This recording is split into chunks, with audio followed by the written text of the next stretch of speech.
On the show today, we sit down with Judith Young. Judith is a professional coach and facilitator who has integrated mindfulness study and practice with her professional work and professional life for the past 20 years, bringing greater presence, resilience, and engagement as a leader, manager, and entrepreneur.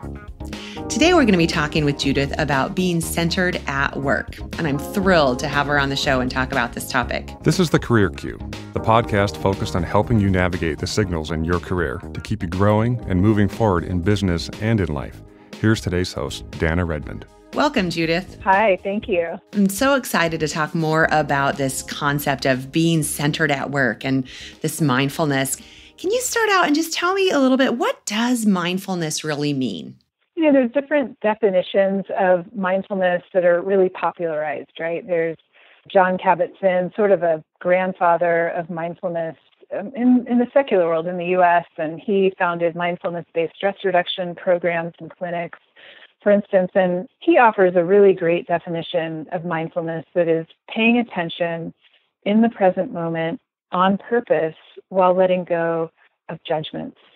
So that's a great working definition of mindfulness, but then there's all sorts of other ways to talk about mindfulness as well. And when I think about it in terms of centered at work and being more centered, being more grounded, really what I unpack from being centered, and that's the name of my company, is Centered Coaching and Consulting.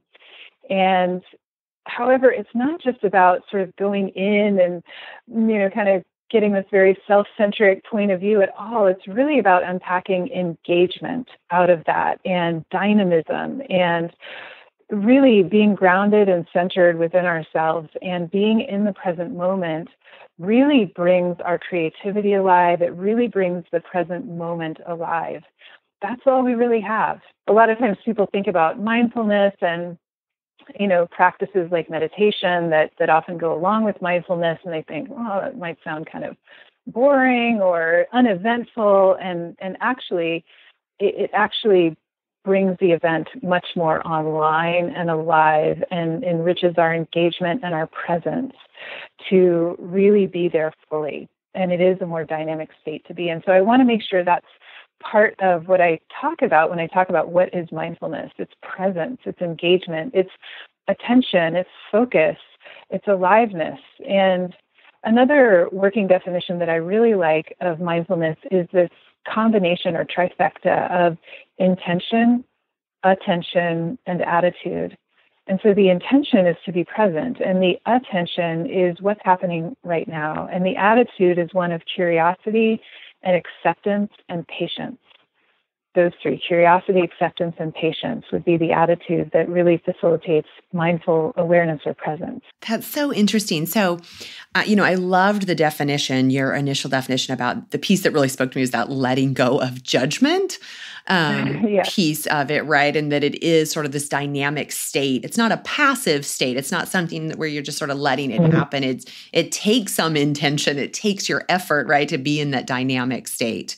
That's exactly right. Talk a little bit more about that letting go of judgment. Where do you think that comes into this mindfulness? Great question. So, and that's a $1 million question too, isn't it? Yes. Yeah. And so really, for instance, I was working with a client earlier, and he was coming in today with, the challenges that he's facing with a current client, and it's his main client, and he really loves his role, he loves his job, he loves his company, but his main client for him is just very frustrating and very challenging. And so I could just see it in his face and his body language. There was tension and frustration coming through him. And so we talked about that for a little while, but then eventually I interrupted and I said, how do you feel in your body right now? And he became suddenly aware of the present moment and what was going on with him in the present moment. And what we did then was we went into a practice where I really helped him to ground into the present moment, his breathing, his breath, sensations, sounds that were actually in the room, and really, really grounded himself in the present moment. And that's a pure mindfulness practice. And then on purpose, we went out of the present moment and we went into that situation in his imagination, and he's remembering interacting with the client. But I invited him to bring this present momentness into that moment and to combine his present experience of relaxing in this moment with me with his imagination of being with that client. And could he kind of transport that mindfulness into that situation so that he has a practice of doing that, because he's got another meeting with that client today. And so what we did too is we really toggled between what's in the present moment and what is in your mind. What are your thoughts, your judgments, your ideas, your concept? What kind of past memories are coming up of all the things this client has done, and you're futurizing with the mind of all the things that might happen if this goes wrong. And we really toggled back and forth for a while between your breath and all the elements of the actual present moment experience versus your mind making. The story, the history, the possible future, all of these imaginations that were actually the source of his stress. And that can be a real hurdle for our minds, that, wait a minute. Right. You're telling me that my relationship with the situation is the source of my stress? And, how I really get over that hurdle with people is through this type of practice. And that's one thing that I really love about mindfulness, and it makes me such a strong believer in it through doing it for many years myself, is that we change experientially. It's very experiential. And so we learn these things not through thinking more about them. I think more thoughts are one of the last things we actually need. We actually need to have an experience of something different. Right. And so judging is a function of that mind that's drawing from the past or from the future. It's not so much in the present moment. And when we have a mindfulness practice, we begin to know that as a truth. That's so interesting to think about that the judgment really is living in the past or living in the future, but not right here in this moment. I like that thought. So, Judith, how did you come to mindfulness? Like, what was your path to getting here, and why are you here doing that? My quick answer would be grace, which you might call good fortune. It really came about that I was in Los Angeles many years ago, and that was my early career in Los Angeles, working my way up from coordinating to production managing to becoming a producer and in the entertainment industry. And wow, not exactly known for its mindful balance, work-life balance. It's not that type of industry. It's very demanding, all-night shoots sometimes. It was in my early part of my career, I was kind of subject to a lot of that. So anyway, but I was happy. I was enjoying that. I was in my 20s. I had all kinds of energy to spend on that. And then a friend of mine gifted me a yoga class, actually. And at the end of the yoga class, the teacher guided what I would call a mindfulness practice, a very brief self-awareness and meditation practice. It really grounded me in my body. And I just experienced something that I had not experienced, I knew in my bones since young childhood, a state of well-being and okayness that was not dependent on something or someone around me in that moment. I just felt so complete in my own skin, and it really woke something up in me. And so when I say grace, I just think that part of the purpose of my life to teach this and to work in this. And so it was just one of those moments that just needed to happen along my journey.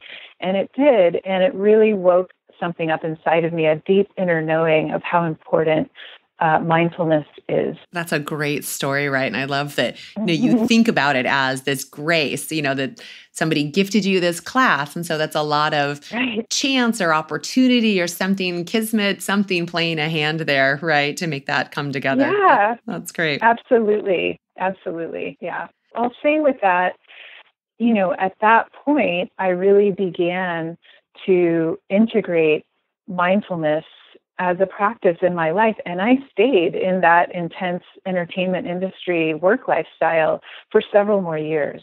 But I was integrating mindfulness with that. So I've been my own case study for a while before coming into being a mindfulness-based coach. I was in the entertainment industry for several years and worked at Microsoft for several years, and really been putting it into play and in practical ways, while having a pretty demanding job or role and exciting career, and not letting that go, and bringing mindfulness moments into my day, a morning practice that I gathered as a routine, an evening practice, and just ways of thinking and being and holding myself. That's great to hear that, with that moment, right, that you had at that yoga class. And it wasn't for you, I need to go out and teach this now. It really was just you incorporating into your life and helping you stay grounded and centered in what I'm sure is a super stressful career, right? The entertainment business is not known for work-life balance and for, people sort of taking it easy, right? It's a No. It's a go, go, go kind of environment. And I'd love to hear that you yourself were able to use this to, to keep going in that field for a long time. Mm-hmm. Yeah. So tell me, why do you think we, anybody, employees, managers, entrepreneurs, why do we need this? I know you've had another speaker in your program about employee engagement, for instance. And I really think that employee engagement really needs to rest on a foundation of mindfulness. Because when we talk about, what creates engagement? And really, if I'm not engaged with myself, I cannot be engaged with you. And there's actually neuroscience behind that. There's something called mirror neurons that tell us that actually if I'm not engaged with myself, I'm much less engaged with anybody else. And so this is also the foundation of emotional intelligence, which then is the foundation of relational intelligence. So to me, it really all needs to be grounded and rooted and resting upon a foundation of mindfulness, which again is awareness. There's mindful awareness, which awareness is a skill, as my colleague Jay Ellard really likes to talk about, awareness as a skill that we build and that we practice. And so mindfulness is about having awareness of myself, of my impact, of others. And so there's an attention style of mindfulness that creates that awareness, or an attention style of mindlessness that doesn't create that awareness. Awareness or mindfulness is about attention itself. And we can think of attention as a resource. And really, there's something being called the attention economy that you might have heard of, right? And the late Herbert Simon, this fellow Herbert Simon was an economist, a sociologist, a psychologist, and a computer scientist. And he said that a wealth of information creates a poverty of attention and a need to allocate that attention efficiently among the overabundance of information sources that consume it. And Danna, he said that in the 70s. Wow. Before we all had powerful cell phones in our pockets and social media that could keep us on top with everything. That's interesting that in the 70s he had noted this and thought this was coming. Yeah. He was onto this in the 70s, but now we really have what's being called an attention deficit. And certainly, I see it in my clients, I see it in myself, I see it in my friends and family, that we're really struggling to maintain self-awareness and awareness of our impact and awareness of others, which is what creates connectedness and empathy and engagement, right? We're feeling pretty overloaded and overwhelmed, which causes the nervous system to want to withdraw and break connection to recuperate. And our attention is being pulled in so many different directions these days. Every screen is a consumer of that energy or resource of our attention. And if we're not aware and discerning about our attention, if we don't have awareness of our attention and how and when and where we're spending it, then we get spent. And that's what a lot of people are experiencing. And we've really normalized this in the workplace and homes and dinner tables and restaurants and just in our culture. We've really normalized this. And I'm seeing in the research and in my experience of what I'm noticing, the cost is high. The cost is high. And so we need awareness. We need mindfulness of this resource of our attention. And we also want to have presence. So when you ask, why do we, leaders, managers, entrepreneurs, employees, why do we need this? Well, we talk about leadership presence. We talk about executive presence. Well, what is that? And what does that rely on? I say it relies on mindfulness, what I would call mindfulness. That if I'm not really attuned to my own feelings and thoughts and movements and energy and body in the moment, I'm really not going to have as effective, deep, and genuine of a presence. And if you really pay attention, like who are the managers, the leaders that we really gravitate towards? Their presence engenders a trust in us because they feel truly comfortable in their own skin and they can admit mistakes and move on. And there's just a confidence that's sort of a grounded confidence. And I would say that mindfulness is a real part of that. And the more that we develop mindfulness, the more we develop that kind of presence that people can trust, that people can follow as a leader, that people want to lean in towards. Because there's also neuroscience behind that. When my nervous system is in a good state, there's something called limbic resonance. And other people around me pick up on that positive state, and they're literally magnetized toward me. They lean in towards me on a nervous system, unconscious level. And you can't fake that. You cannot fake that. You can't fake the state of your nervous system. You have to actually work on it. And mindfulness, again, is experiential, and you actually do that work. So there's so many answers to that question. I mean, I could go into stress and the epidemic of stress as well. I call it kind of the facts and follies of stress, that we are in a stress epidemic, and it has some pretty high health costs and productivity costs and budget costs to companies. You might have heard the statistic, it's from the Center of Disease Control, that over 80% of illness is stress-related. That's staggering. And when I first heard that, I thought, no way, how could that be? So I dug into it a little bit and really saw that, okay, when you add up the cost of absent employees, the cost of healthcare, and things like that, I mean, when you add up all the illnesses that are actually impacted by stress, which has a different effect in all of us. Some of it goes straight to my gut. Some of it goes to my heart. Some of it goes to that pain in my back, and then that tightening of the spine that creates a spinal injury. So those are some expensive costs, And 70% say that work is a significant source of stress. Now, as I already said, I would challenge the way that is said. Right. That my relationship with work is a significant source of stress. So 80% or more of illness is stress-related, and 70% are saying, it's my job that's stressing me out, then here's another statistic that goes along with this and answers your question. In the U.S., businesses lose $300 billion a year annually in stress-related costs. And that's by the American Institute of Stress. And so when you put that together, over 80% of illness is stress-related. 70% of workers are saying that their job is their main source of stress or a significant source of stress. And U.S. businesses are losing over $300 billion a year in stress-related costs. Okay, just think about that for a moment.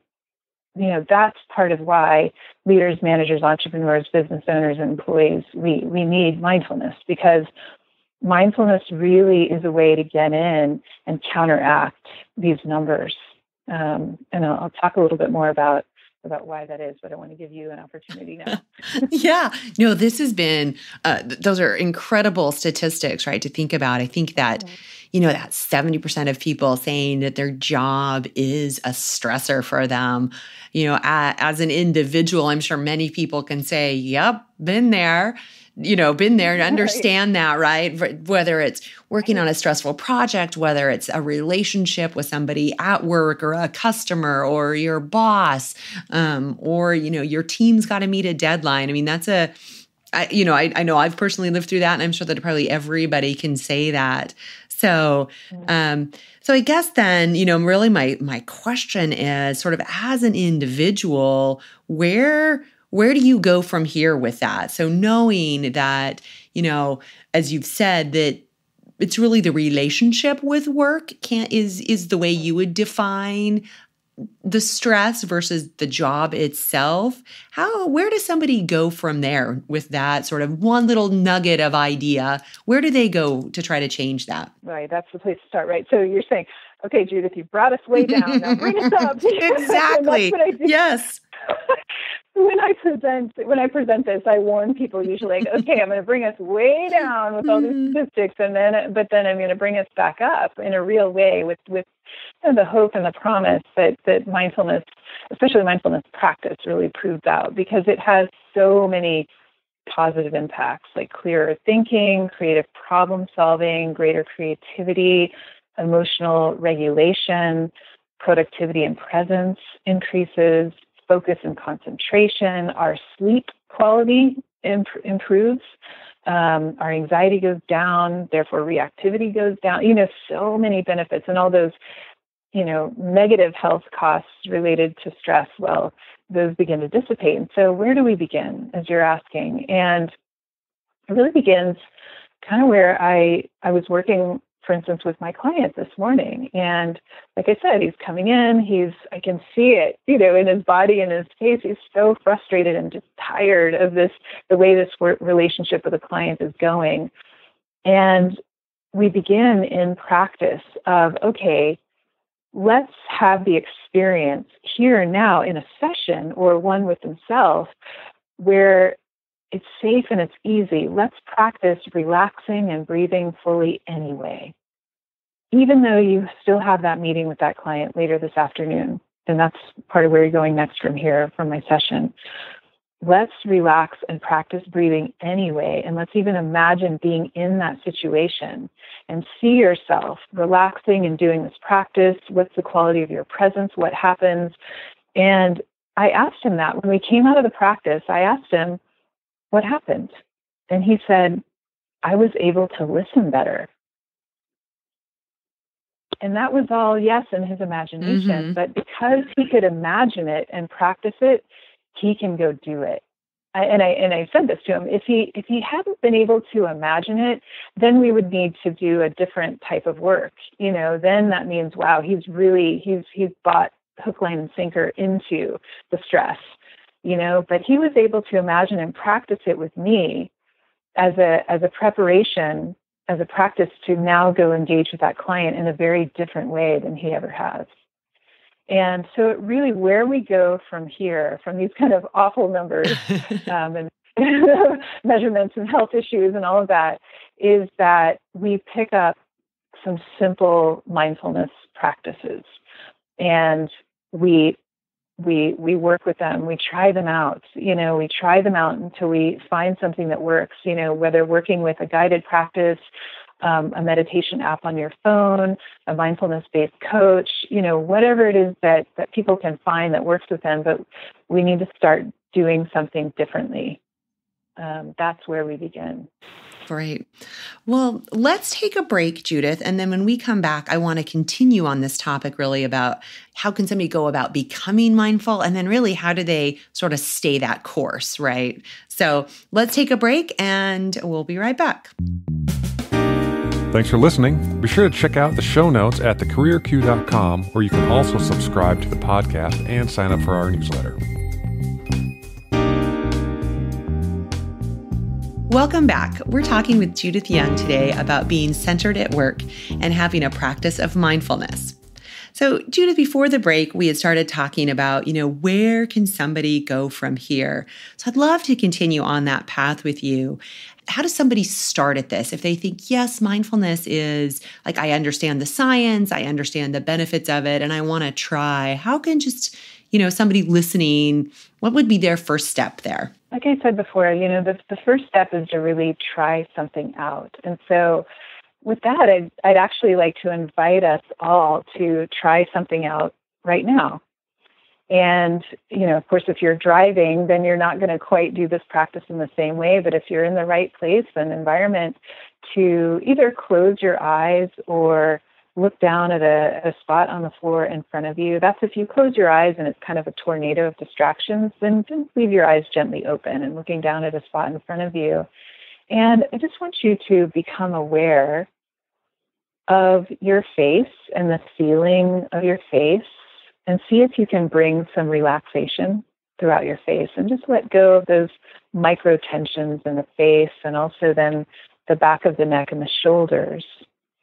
And then I want you to become aware of your breathing and just the quality and the depth and the pace of your breath as it is. Don't try to change it at first. And now invite your inhalations to become longer, deeper, and slower. So you're breathing more down towards your belly so that you're breathing fully into your lungs, more of your lung capacity. And allow each exhale to also be longer, slower, and more complete. So all of the air is getting out. So breathe these deeper breaths, longer, slower, and more complete. And then allow also your arms to relax and your hands, and allow your back to relax, and allow your chest and your abdomen to also relax. Allow your hips and your upper legs to relax, your knees, your lower legs, and your feet to all relax. So your lungs are fully breathing, and your body surrounding your lungs is relaxing. And just notice what you notice in terms of sensation, in terms of what your mind is wanting to do or doing, any feelings in your core and your solar plexus, any resistances of mind or body, tension that wants to stay tense, any surprises, anything you didn't notice before, like the fact that you were breathing.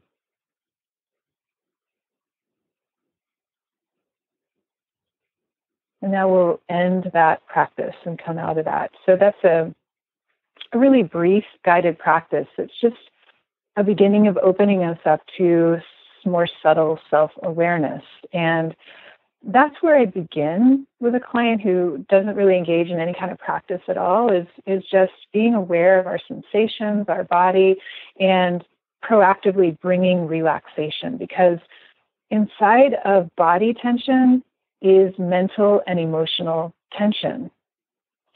And the body is the place where we can most excessively intervene. And so when we were talking during the break just about how every day, I brush my teeth, I shower, and I believe that along with that every day should be an internal cleansing of mind and emotion and sensation. But the area of sensation, the body, is where we can intervene. We have leverage really easily there. I might not be able to let go of this feeling right now, but I can relax my solar plexus and breathe into it. I might not be able to change this line of thinking or this opinion or this judgment that I'm having, but I can relax my face and my forehead and ground myself down into my breathing and become more engaged in the present moment instead of that history or that futurizing. So mindfulness helps us to gain leverage where we have it and to act from there. And then that has a direct impact on our emotional states and our mental states. And this breathing, mindful breathing is one of the main things that I teach and guide because it is so incredibly powerful what the breath can do. That breath regulation is very regulating for the mind and gives us much greater flexibility in our mind so that we're less reactive and we're more responsive and flexible and adaptable. Breath regulation also helps us to regulate our emotional state so that we have access to emotional intelligence. I'm aware of myself, and not only am I aware of how I feel, but I have some space between my feelings and my reactions. And the breath is what can help us really create that space. So again, I'm more responsive rather than just reactive, flinching and deflecting and reacting. And so intervening in these ways and using our breath is a foundational practice. That's a great way to begin, a great place to begin. Another thing about the breath and its power is this kind of breathing that we just did in that practice actually triggers the calming side of our nervous system, the parasympathetic nervous system, which is that side of our nervous system that brings us back to a calmer state after a stressful event or during a stressful event. So that's one thing I was guiding my client in earlier is remembering to deep breathe during that stressful situation. And he's kind of counteracting or counterbalancing that fight or flight side of his nervous system that's on an unconscious level. It's not really rational, but we perceive stressors at work and in life as threats. And our nervous system reacts to it as though it's a threat. And so it triggers that fight or flight system, which releases cortisol, the stress hormone, adrenaline, etc. And deep breathing, prolonged, elongated breathing, and complete breathing actually triggers the other aspect of the nervous system, the parasympathetic, that brings us back to homeostasis and calm. And so if I'm doing that on purpose in the moment, then I'm not escalating like I would be otherwise into that flight or fight mode, which really puts us more in the hind part of our brain, the subcortical, kind of the more emotionally reactive, and what's called the reptilian brain. Actually, kind of that flight or fight mode takes us out of our prefrontal cortex, which is that part of our brain capable of thoughtfulness and compassion and seeing different perspectives and creativity. And we kind of get sucked out of there and into this very reactive, narrow thinking, uncreative state. And we all know what that feels like. We all know what that feels like when I've had a reaction like that and I couldn't see things any other way. It's like, it's always like this, or this is impossible. And we all know what that feels like. And that's because our brain and our nervous system are kind of doing a number on us in that moment. And we really shrink into a very small part of ourselves. And just using the breath, long, slow, deep inhalations, very long, complete exhalations, especially when the exhale is longer than the inhale, the parasympathetic, the calming nervous system loves that and comes alive and says, it's going to be okay. We're going to get through this, and really calms that anxious part of the nervous system down in the moment. So that's where I think we can really begin. And that's where I do begin with my clients. That's such a great idea that just breath gives you that space. And you think about in almost every work environment, every day when you show up for work, you are having reactions and, interacting with people or on a project, or even maybe just sitting down and needing to be creative. It's not anybody else giving you the stress, but if you're a developer, you've just got a bug on your plate, or, you're a marketer and you need to think of something great and creative, and there's a lot of stress there. This breath could give you just that space to wait a minute, right? Wait a few seconds before you react and maybe let something else come in, right? That creative thought. It's an interesting perspective to have. Yeah. And the CEO of LinkedIn is a mindfulness practitioner, Jeff Weiner, and he begins leadership meetings with a few minutes of silence because he wants innovation. He wants creativity. He wants people to be present, right? And so in cultures, are we creating a work environment where creativity is even possible, is my question. Or are we multitasking all the time? Are we disengaged? Are we running from one thing to the next? Are we on fight or flight mode, which really takes us out of the creative possibilities of ourselves? Right. Yeah, that is interesting to think about. Even is the way we've set up our day, our work day, either we individually or the way a team is structured or the way your job is structured, doesn't even allow for that, allow you to get out of that fight or flight mode? Or is it just almost constantly in that space of fighting the next fire? And we all have a minute here or there. And that's that's what I practice. As I said, starting mindfulness, and for myself, meditation. Not all mindfulness folks out there are necessarily meditating consistently, but I find it to be a very necessary part for me of mindfulness, and I bring that in with my clients. But 1 minute makes a big difference, and 1 minute 5 times a day makes a really big difference. And so we all can escape to the bathroom for a minute. We can all give ourselves a minute, or the walk to lunch. There's ways of mindfully being in your body and mindlessly. There's ways of, there's a mindful walk to lunch and there's a mindless walk, and so I just prescribe things like, hey, don't take your phone with you to the bathroom. I actually coach clients on that. Give yourself that space and time and use it as a mindful moment. It's a 3-minute break for you, a mindful moment, and feel your feet landing on the floor as you walk. Deepen your breaths and elongate your exhales. Relax your shoulders. Put a smile on your face. Look up and engage eye to eye with people.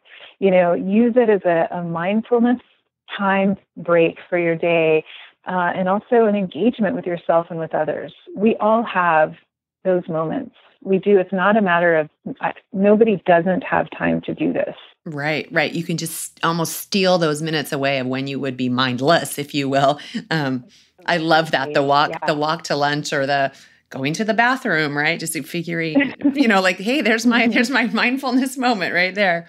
Right. That's right. It's going to happen eventually. And there's a study, actually the CEO of Aetna, he had it's kind of a sad story that turned into a good story. He had a horrible skiing accident years ago, and he wanted to maintain his life. I mean, he was a very successful person, had a family. He was in a lot of ways at the prime of his life, and he wasn't willing to just throw in the towel on that. And he didn't want to. He's in pain all the time now, unfortunately. He's always in pain, so the pain hasn't gone away, and one of his arms is not really functional, but he did not want to be on painkillers and kind of drugged up for the rest of his life and dealing with the toxicities of that, et cetera. And it was mindfulness that really saved him. And it was mindfulness that he relies on every day to live, a very lucid minded life and still continue as the CEO of Aetna, even though he's in pain all the time. And so he brought mindfulness into the whole company, and it's a huge part of their wellness programs there. For him, yoga is a part of that, so he brought yoga in, but also mindfulness and mindful meditation. And they did studies. He wanted to follow up and see what's the effect of this, and to really ground it in some research. So that they continued investing as a company, and they have, because the research really played out well. And one part of that research was that in terms of time and productivity, and they found that the participants in the program and sticking with the daily practice, they gained back an hour of productivity per week that was associated just by doing the practice. That was the one thing that was different. And so it was almost even. The time they invested in their daily practice, they got back in productivity at work. So when people get concerned about, I don't have time for anything else, I'm too stressed out, I don't have time for anything new, that's not research supported, actually, that you get the time back in productivity. And then you can't, it's not only a matter of quantity of time, but how about quality of time, the quality of your health, the quality of presence, the quality of your creative ideas. You get so much more back in quality. That is interesting to me, that you could invest this time. And I do think about it as an investment of time to do something for myself and, for my career, for my life. But then on top of that, I actually get a return of more productivity, right? I actually get not just the time I spent, I get the time back, essentially. So it's like the leap year, it's like when the time changes, right? You get an extra hour every 6 months. I just love that hour. Every year I'm all, woo, what am I doing with my extra hour of life? Yeah. When daylight savings is on its side, right? Yes. I really like that. And the return on investment of mindfulness is powerful. Incredible. I love that. Well, if somebody has, maybe they've started it or they're thinking, I do want to start this, what is your recommendation around sort of the routine or the practice? I mean, this thing just actually hit me today as we were talking that we call this a practice of mindfulness. And yet, and then in addition, we actually have to practice it. Like those, I don't know why that was mind-blowing to me to come up with that piece, but you do have to practice this, actually put in the time to do it on a regular basis. So what's your recommendation on that? How often should somebody be doing this? I say daily, and 1 minute per day is actually better than 7 minutes only on Saturday. So to think about it as something like small and consistent, and really weaving in mindful moments like I was talking about earlier. And so choosing a few new habits. And I appreciate Duhigg's The Power of Habit, right? And that system of routine, repeat, reward. And we're creatures of habit, which is necessary because we need that in order to become efficient. And so that's not going to change. We're creatures of habit. They're in links like a chain. And it's just like anybody who's tried to quit smoking, for instance. They really feel it like, oh, every time I pick up the phone, I usually light a cigarette. And now that's linked, it's kind of hard linked in a chain for me. It's really hard to take that link out. So it makes it hard to give up something. But to add something, we add a link in the chain. So what's my chain of morning activities that already exist? Pay attention. Notice what's my chain of morning activities. There's a certain routine that I typically have. I get up and then I do this and then I do that and then I do the other. And I want to insert a practice, even if it's literally just 1 minute, into that chain. And that works really well. And so that I make it a routine for myself. It can't be this outlier or I'm going to forget it. It's not going to happen. And that goes with really any new habits, any healthy habits we want. And then repetition is so important. And so if I don't do it every day, I'm likely to keep forgetting to do it. And so that's why I say 1 minute every day is better than 7 minutes 1 day a week. And then reward, and so how do you talk to yourself about it, and maybe there's an app that works that some of these apps where they like gamify it and you add up your minutes, for instance. So what's rewarding for you in terms of doing this? And then there's the reward of really savoring positive results. So pretty quickly with my coaching clients and with folks that are in my workshops and seminars, when they stick with it, they notice positive results pretty soon. And so I just spend some time inviting them to write down those positive results, to really savor them, to really appreciate them. And that in itself is a reward. Feels like, integrity and well-being. There's so many things we can do. The important thing is to land on a few that are going to be consistent for you and that you really enjoy and that you can repeat and fit into a routine. Right. I loved your ideas of, finding those mindful moments and then just making them part of your habit. And it really can be. Most people go to work 5 days a week. Okay. So what is it? Is it on the drive to work? Is it, as you were talking about, right? Is it as you're waiting at the bus stop, right? Something that can key you in that, yep, it's time for me to take my few moments and do this and do my practice. I love that. Find what support system really works for me. That's the key too. And there's a lot of resources out there. There's a lot of apps to look into for this to support mindfulness and little meditation practices. Headspace, for instance, Calm is another one, Buddhify. So those are some great ones. And then there's guided practices you can find online. I mean, I host some guided practices on my website. My colleague who founded Awake at Work has some on her website, awakeatwork.com. There's all kinds of resources that we can find to support this by now. That's great. Wonderful. Well, thank you so much, Judith. This has been so fantastic to talk about this with you. I'd love to transition into some of the questions that we like to ask all of our guests. So with that, I'd love to know, what was your first job? Yeah. So my first job was actually being a grocery sacker. I bagged groceries. Was my first job. Nice. So do you think that you still use anything from that, or what did you learn that you still apply today, you think? Oh, yeah. Well, to this day, I still really love to bag my own groceries. It's like Tetris, give me something to do. So I guess that's one of my main takeaways. But, I learned in that first job that work can be really fun. My two closest friends and I, we all worked at the same store, and I learned that I can dedicate to my job and get work done, and it can also be really fun. And I'm so fortunate to have had that experience as my first job. And I also got to experience relating with many different people, because I was talking to each customer who came down my lane, and who knows who it was. And maybe I was talking to their kids, or, walking them to their car and helping them get stuff into their car. And it's kind of in a very brief, intimate interaction with people. And so getting that experience early on, I think, was really helpful too, to be able to engage with all walks of life.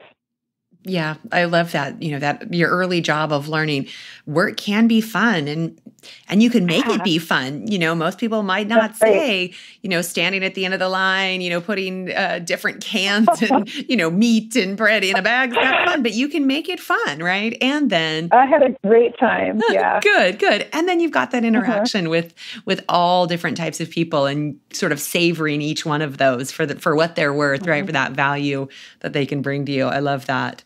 So have you read or listened to anything lately that you would recommend to others? Well, you know what I'm going to say, right? I want to recommend listening to guided practices. That's what I want to recommend. Reading certainly informs and inspires, but like I've already emphasized, it's the doing of practices that really creates greater mindfulness. So I recommend listening to guided practices and trying those apps that I mentioned, and listening to guided practices on sites. I love that. I actually use Headspace, and I do it at night. And I found it, I've probably been doing it for about a year, and found it to be a great resource. And it's nice because it is an app, so I can take it when I'm on vacation, or I'm traveling for work, or whatever it is. It makes it just, always accessible to me. So those apps are very useful for sure. Good for you. Yeah, I'm really a fan. Yeah. Wonderful. So Judith, what would your 90-year-old self say to you right now? Mm-hmm. She really would say, and will say, to be more in the moment, because the past and the future can occupy my whole life if I let them. And really living with aliveness, and to be really vital and have life feel meaningful, that's by being in the present moment. And life passes quickly. I mean, that's what I do hear from elder people that I've listened to is, man, it goes fast, so be there. She would say, it goes fast, so be there. I love that. It goes fast, so be there. Oh, that speaks to me. It sort of speaks to our entire conversation today. I love that. So, Judith, thank you so much for coming on the Career Q today and talking with me about being centered at work and mindfulness. I've really enjoyed it. If our listeners want to, learn more about you and want to learn more about your work, how can they do that? They can go to my website, which is centeredcc.com. So that's centeredcc.com. And that'd be a place for them to just check out what I'm about and get in contact with me if they wish. Wonderful. Well, thank you, Judith. This has been great. And I hope all of our listeners, will start some of their mindfulness practice right away. Me too. Thank you so much for your interest in this topic. And thank you for having me. Thanks for listening to today's episode. Be sure to head on over to thecareerq.com, where you can get more information, show notes, and related articles to today's topic. Also, if you like what you're hearing, head on over to iTunes, subscribe to the podcast, and make sure you leave us a rating and a review. We'd love to hear your feedback. Thanks again.